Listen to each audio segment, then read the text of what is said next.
US President Donald Trump slaps a 15% trade levy on all imports.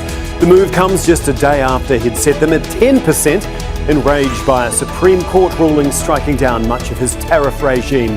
So what are the global implications? This is Inside Story.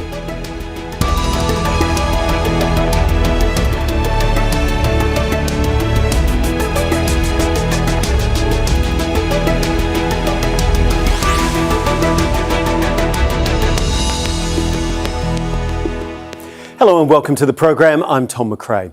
Unpredictability is one of the few certainties about US President Donald Trump.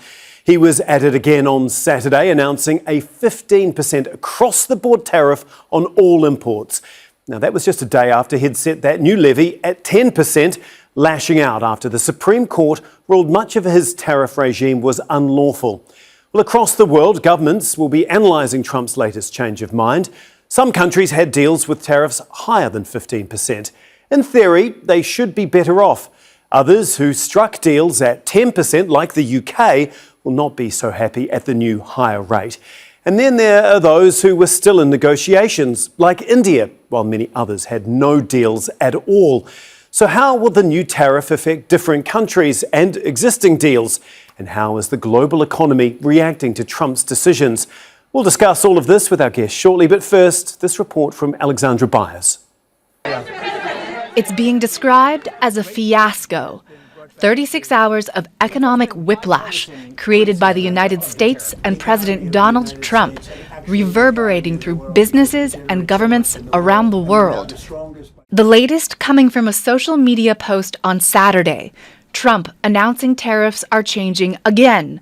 A global rate of 15% on all goods coming into the U.S. On Friday, he said it was 10%. And that was in response to a ruling from the Supreme Court, striking down Trump's previous Liberation Day tariffs, saying they were unlawful and a misuse of national emergency legislation. Reactions around the world have been mixed. It's been a long road, and it's changed so many times that it's really hard to figure out. As long as Trump's in power, we can't take it easy because we can clearly see he's someone who makes decisions just like that, spontaneously, so we'll never be sure. The new blanket tariff was enacted under a different law and can only last 150 days unless extended by Congress. But uncertainty is swirling around trade deals the U.S. has struck with other countries this past year. Many included tariffs and were agreed under pressure of even higher ones. Trump was asked about those directly. Some of them stand, many of them stand, some of them won't, and they'll be replaced with the other tariffs. India had reached a framework agreement with the U.S. to lower its tariffs from 50% to 18%. That's higher than the new global rate, and that's delayed talks to finalize the deal. The UK and Australia had agreed to 10% tariff deals with the U.S. Will those still stand? Meanwhile, Brazil actually benefits. It never agreed to a deal to lower its whopping 40% tariff rate, which now drops to 15%, at least temporarily. In the past, there would be a meeting between the finance ministers, between the ministers of industry and trade. No, but he does it on social media. We make our decisions very cautiously. You all know that I have in my head the idea of not making any decision when I have a 39-degree fever. You have to wait for the fever to pass before making a decision.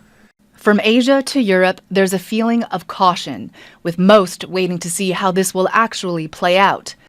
And then there's the multi-billion-dollar question of what happens to the more than $130 billion already paid to the U.S. based on the now outlawed tariffs.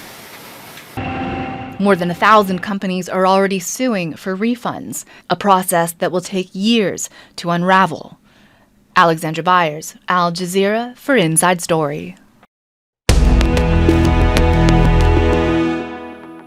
Okay, let's bring in our guests now. Deborah Elms is the head of trade policy at the Hinrich Foundation. She joins us from Singapore. Rebecca Christie is a senior fellow at Bruegel, a European think tank that specialises in economics. She joins us from Brussels. In Mumbai is Garima Kapoor, the deputy head of research at Elara Securities. A warm welcome to all of you. We really do appreciate your time here on Inside Story today. Deborah, if I can begin with you, if I may. I mean, we've seen chaos and uncertainty since last April when Donald Trump first announced these tariffs. Do you think that is set to continue now, or is it going to get worse? Well, the uncertainty is going to continue and potentially be worse because now we have struck down the IEEPA reciprocal tariffs that you were mentioning at the top of the story. And so we need to deal with what happens with those tariffs that have already been paid.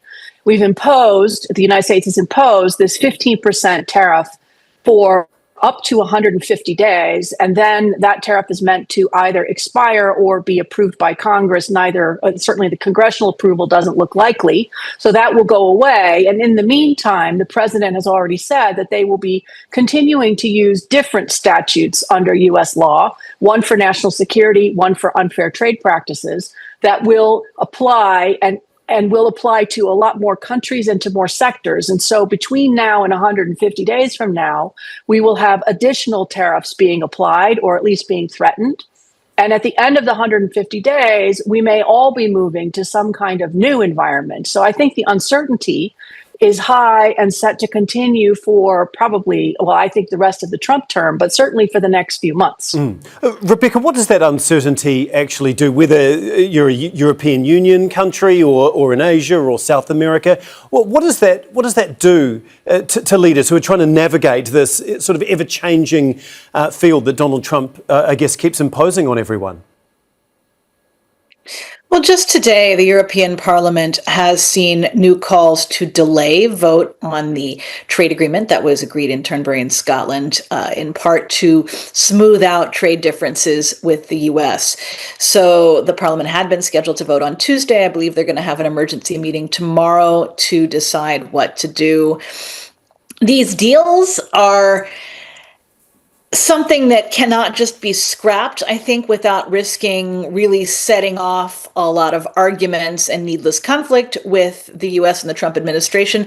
At the same time, the EU doesn't want to go ahead with only half of a deal when we don't have certainty over what's going to happen. It seems very unlikely that Trump is going to let go of the idea of mass tariffs around the world, but how that's going to look is a really open question. Yeah, he has doubled down, obviously raising the rate to 15%. Garima, I mean, India is in a unique position. It was in the middle of negotiations when all of this happened, when the Supreme Court handed down its decision. From a market perspective, is India better or worse off now, 72 hours from 72 hours ago, do you think? I think both. We're better off because the 18% rate that we negotiated, now the rate under 122 is flat for everybody at 15%. And more importantly, with the striking down of emergency provision powers to impose tariffs, what that does is that also opens us some bit of a room or a breather when it comes to importing oil from Russia, because remember the 25% penalty that India had over the existing 25% was also used under the Emergency Provisions Act. So this becomes a bit of a reprieve. On the negative side, what it does is that while you negotiate on a 15% deal, the 122 section is also open for legal questioning, and hence what happens after 150 days? What if the existing or the newer tariff that has been agreed upon ends up being lower than 15% as well? So what I believe it will happen is that you will rather not negotiate anything on the immediate basis. Wait and watch out how other countries are responding to this and what is generally the response of the US administration on which way it would like to go after the recent Supreme Court ruling.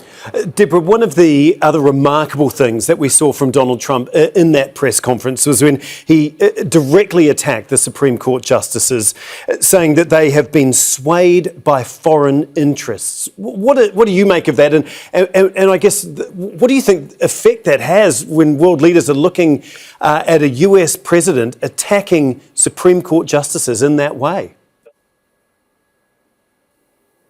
Well, we use unprecedented all the time when talking about Donald Trump, and I think it's a word that's perhaps overused, but in this case, this really is unprecedented.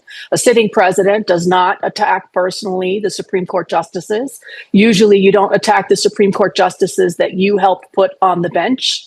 It sets up the court for a very challenging period going forward. We have this very interesting moment that is about to happen at the State of the Union address, where the president will be giving his speech literally feet away from the Supreme Court justices who are present at that Supreme Court, at that State of the Union address. So I think it's going to be very interesting. And it's not just about what happens with the tariffs, as important as that is for a business perspective, but it's also about what are the powers of the president, the powers of Congress, and the powers of the court. And this is the first major setback that this president has found under his current administration to the expansionary use of his power. And I think this tension between the branches of government is likely to escalate as we go further into the Trump administration's term in office. And it's unclear exactly how long or how deep this conflict will become. Yeah, obviously, Rebecca, as we heard Deborah saying there, it is Donald Trump's first major setback. Is there a sense now that Donald Trump is no longer being left unchecked, that he might be being reined in a little bit? And is that a relief to people watching on from Brussels and the European Union? The Supreme Court decision itself certainly was a relief that the rule of law is continuing in the U.S. Everyone is looking now to the midterm elections in November to see what happens with Congress. Congress is the institutional part of the U.S. with the biggest power to set a change in policy. The Trump administration and Donald Trump himself have really just done a lot of things without permission, in violation of court orders, repeatedly in violation of court orders. And seeing how that balance is restored is going to be one of the big challenges for the U.S. going forward. Yeah, Garima, if we can turn to what India might be doing next. I mean, do they renegotiate and try and drive a harder bargain, since we've seen Donald Trump's leverage slightly diminished, or keep what you have in place to try and avoid any sort of retaliation from him? I think it's unlikely that the Indian administration would try to drive a very hard bargain for two reasons. One is that they do consider US as a strategic partner when it comes to security. And US is India's largest trading partner when it comes to goods. At about 18% of share comes only from the United States, number one. Number two, India already has reprieve for nearly 40% of its goods exports, mainly generic pharma, as well as in terms of your components relating to electronics. So where naturally we are not seeing any kind of retaliation of sorts. And third, and more importantly, to understand, the India-US trade deal involves certain relaxation given to India under Section 232 for certain auto component parts and aerospace parts, which probably is an exception to very few countries, and also includes certain understanding that US would be willing to share data center related technologies and GPU related technologies, which will enable India to create its footprint in the AI ecosystem. So I would say while some bit of negotiation to bring down the rates from 18% to 15% or thereabouts would involve a part of the future negotiations, I very much doubt India would try to undertake a very hard stance on this, given that India has a significant amount to achieve and get out of the deal apart from giving what they have had to compromise and negotiate. Okay. Deborah, obviously China has been caught in the eye of Donald Trump's trade storm over the last year. How are they assessing what has happened over the last couple of days? And what do you think that they could potentially do? What will Beijing do from here? I think there's a lot of cheering taking place in Beijing over what has happened in the last year for the U.S. and for U.S. standing in the world. It has made China look like the far more reliable partner in the trade and economic space, which is a real head shaker for many people.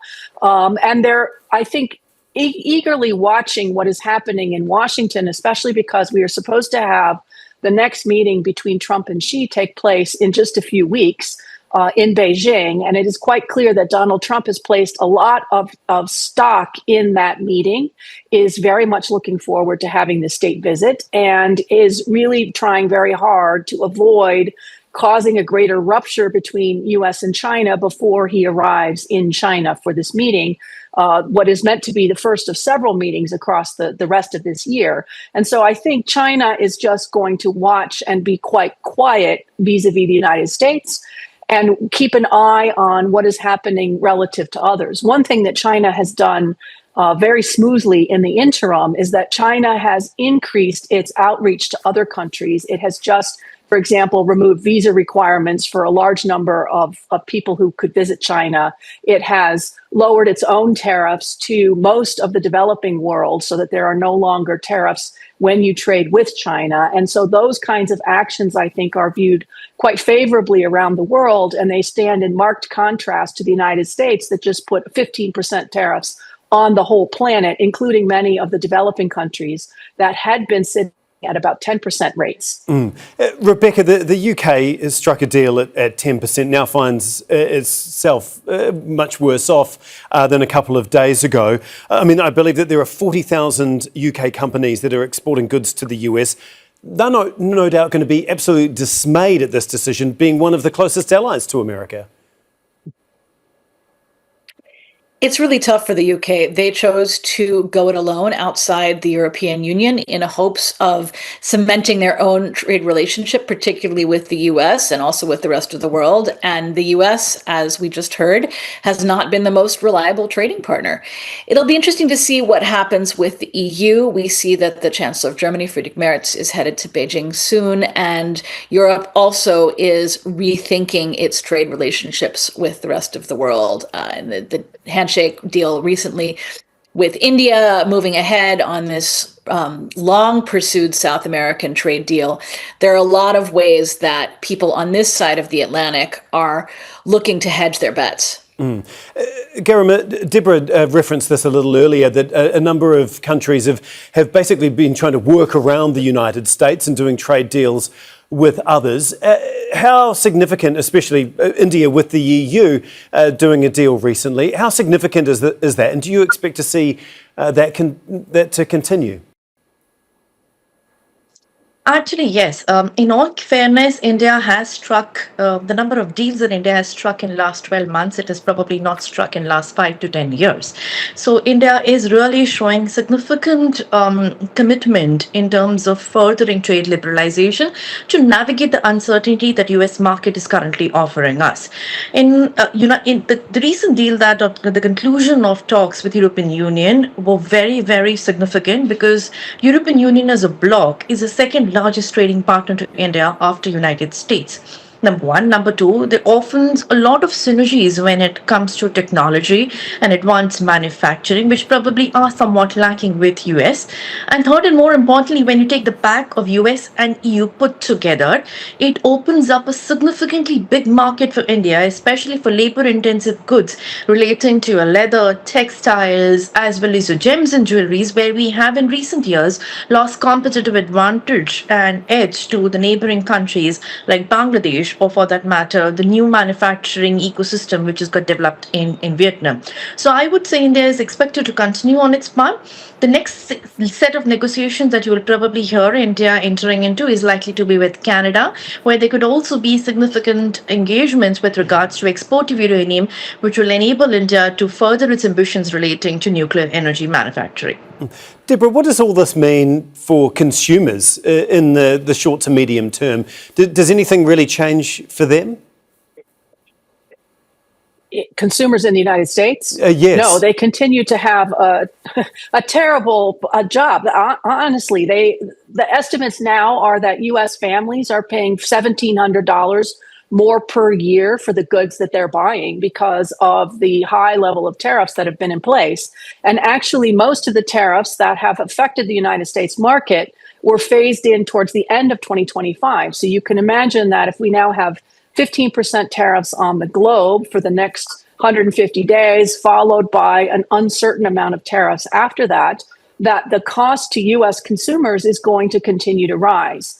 Despite that, I should say, there is still a lot of trade going into the United States. It still remains a very lucrative market for most foreign firms, and they are, despite the difficulties, continuing to trade with the United States. Now, how long that continues is unclear, and the consumers in the U.S. have already indicated difficulties with affordability. They are changing what they're purchasing. They are often downgrading from whatever they were buying to lower priced similar goods. If that continues, that may start to affect the volume of exports to the United States. And we'll have to see. But this continuing tariff uncertainty also delays investments in the United States, which does affect jobs in the United States. It affects exports to the United States, and it affects U.S. exports of goods to foreign countries where the rest of the world is less interested in buying from American buyers. And I think that the net result of that is a lot of damage to the U.S. domestic economy. Rebecca, the EU has its own tariff measures that are ready to go. We heard the French trade minister tell the Financial Times that we cannot any longer be naive. We have to use our tools, not just speak about them. We don't want to be dependent. We don't want to be some sort of hostage. I mean, how likely is it that the EU is actually going to retaliate against Donald Trump, do you think? The trick always is to get all of the EU countries working together and make sure that they form a united front. So I think they'll take a little bit of time to figure out what that is. Becoming fully independent is not in Europe's interest. So the question is how to reduce dependencies and maintain trade relationships while also being somewhat self-protective. It's a tricky balance. It's one where there are diverging views, particularly in countries that have different relationships with different external parts of the world. And we'll see a lot of that debate this week and in the days to come. Garima, there's potentially more than $130 billion sitting there, refund bill, sitting unresolved, that, as we heard from Donald Trump, could take a number of years to go through the courts. What does that uncertainty actually do? And what do you think is going to happen in that regard? I think not many people are currently concerned about how these refunds pace out more than the US importers. I think the trade partners are least worried because for them, it is about what is the sanctity of negotiations undertaken so far and what is the sanctity of deals that have been struck so far. But when it comes to refunds, I think it is the US government that probably also has a very delicate balance to play out, because if you do not really undertake the process of refunding, it could be politically costly because you have US midterm elections coming in November. So it's a tricky balance. While the posturing tells you that you might want to appeal the decision, whereas politically it has its costs and ramifications. When it comes to trading partners, I think the biggest refund probably is due to China. India does not have a significant refund because, as I mentioned, more than 40% of India's goods were always out of the reciprocal tariff regime. So net, I think from India's perspective, we would more focus upon how do we get hold of a much better negotiation handle on the deal and more preferable rate than worry about refunds as yet. Okay. Deborah, you touched on this a little earlier. This 15% tariff that has been put in place by Donald Trump has a strict time limit of 150 days. What do you think is going to happen when that clock runs out? Well, what is supposed to happen is that Congress is supposed to authorize the extension of those tariffs if necessary. They're being imposed now under an argument that the United States is facing a balance of payments crisis. Now, that is impossible in the kind of environment that we are currently in. This is an old piece of legislation that was designed back when exchange rates were fixed. Now that exchange rates are floating, you actually can't even have this sort of balance of payments crisis that the U.S. is claiming. So there are likely to be additional complaints and potentially lawsuits on this interim measure. But in the meantime, I think this has never been used. This Section 122 has never been used. We don't know what it will look like. It's unclear what will happen for the Trump administration if they were to try to extend the use of 122. I think the plan is to use this as a temporary bridge until they can move a lot more of the trade into these other sort of buckets of legislative remit, if you will. So one is on national security and one is on unfair trade practices. One deals with sectors, so like autos or, lumber. The other deals with countries. So a country is practicing unfair trade practices, and you can therefore have a tariff that goes against the entire country's exports. Both of those tools, they're called Section 232 and Section 301, are likely to be rolled out very quickly in the next 150 days. They've already been used. The U.S. administration has already imposed Section 232 tariffs on the world for lumber, for autos, for steel, for aluminum, and so forth. They also have Section 301 that they've got in place against China. They know how to use those tools. Those, I expect, will be rolled out much more quickly, so that by the time we get to 150 days in, the key parts of trade that the Trump administration is concerned about will be covered by these other legal authorities. And then we have less of a concern about what happens to the 122 going forward. It would simply be allowed to lapse, I think, and then replaced by these other kinds of tariffs. Okay, Rebecca, just quickly, because we're short on time now. What do you think is going to happen next? What specifically are you going to be looking for in the days and weeks ahead? From the U.S. side, as we've just heard, there are so many uncertainties. I would very much expect the Trump administration to come up with whatever justifications it can think of to keep doing what it's doing. I wouldn't expect a big swerve in policy. On the EU side, there'll be a real test of EU leaders' ability to work together and keep their eyes on their shared fortunes. Too often, Europe knows that there's an external threat, but they're not unified on how to manage it internally. Okay, Garima, if we can finish with you, if there's one data point or one thing that you're going to be looking closely for in the coming weeks to understand any sort of economic fallout from the last couple of days, what would it be and why? I think I would just be looking at how the negotiations or the discussions between US and China progress. Because remember, the biggest beneficiary of the striking down on what Supreme Court has done is China as an economy. So if at all there seems to be some rapprochement or a long way of negotiations, I would think that would determine and define the future course of action after 150 days lapse. Okay, thank you so much, Deborah, Rebecca and Garima. We really do appreciate your time and insight here on Inside Story today. Well, thank you too for watching. You can see the program again anytime by visiting our website. That's aljazeera.com. For further discussion, go to our Facebook page. That's facebook.com/AJ Inside Story. You can also join the conversation on X. Our handle is @AJ Inside Story. For me, Tom McRae, and the whole team here, goodbye for now.